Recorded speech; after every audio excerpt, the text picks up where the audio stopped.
छत्रपति शिवाजी महाराज के बेटे छत्रपति संभाजी महाराज पर बनी फिल्म छावा क्या रिलीज हुई। अचानक शताब्दियों पहले के किरदार इतिहास पर जमी धूल की परतों को अपने कंपन से झटकारते हुए बाहर आने लगे हैं। औरंगजेब, गाजी और अब बाबर महाराणा सांगा का वृतांत देश की राजनीति को गरमा चुका है। ऐसे में नई पीढ़ी के सामने यह सवाल उठ रहा है कि आखिर कौन थे महाराणा सांगा? क्या मेवाड़ के उस राजपूत सम्राट ने ही दिल्ली फतह के लिए एक आक्रांता बाबर को पीले चावल भेजे थे, या फिर इतिहास की यह कंट्रोवर्सी भी अंग्रेजों और वामपंथी इतिहासकारों का बदनुमा तोहफा ही है? ऐसे उठती है सांगा के निमंत्रण की बात।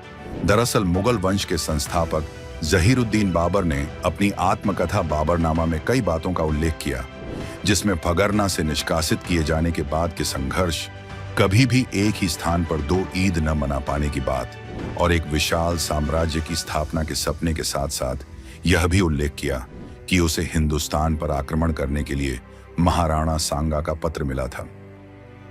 क्या है कंट्रोवर्सी?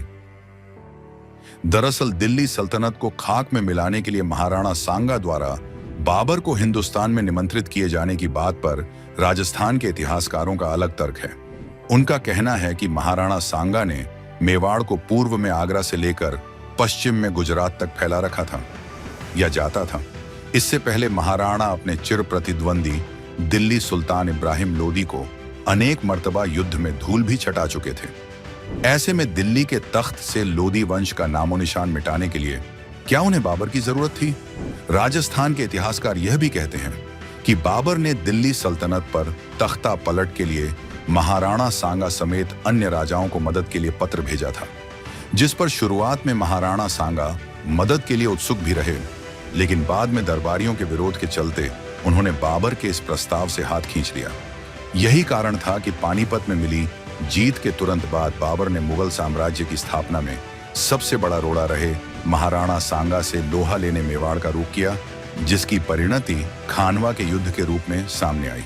शुक्रवार को संसद में गृह मंत्रालय के कामकाज की समीक्षा पर चर्चा में मैंने कहा था कि हिंदुस्तान में बाबर को राणा सांगा ने आमंत्रित किया था इब्राहिम लोदी को हराने के लिए। मेरा मकसद किसी की धार्मिक भावना को ठेस पहुंचाने के नहीं था। मैं किसी धर्म को मानूं या न मानूं, लेकिन किसी दूसरे धर्म के मानने के जज्बात के साथ खिलवाड़ करने का मुझे कोई अधिकार नहीं है। मेरा बयान न किसी जाति के खिलाफ था, न देश के, न किसी वर्ग के खिलाफ था, न किसी धर्म के खिलाफ था। इस देश की मिट्टी के लिए जिन्होंने बलिदान किया है, मैं इन सबको सलाम करता हूं। मेरा मकसद किसी की भावना को ठेस पहुंचाने का नहीं था। महाराणा सांगा जैसे शूरवीर को गद्दार की उपाधि देने वाले सांसद भले ही बयान पर खेद जता चुके हैं, लेकिन इस कंट्रोवर्सी ने एक बार फिर भारतीय इतिहास का परिष्कार किए जाने की जरूरत को और ज्यादा बल दे दिया है।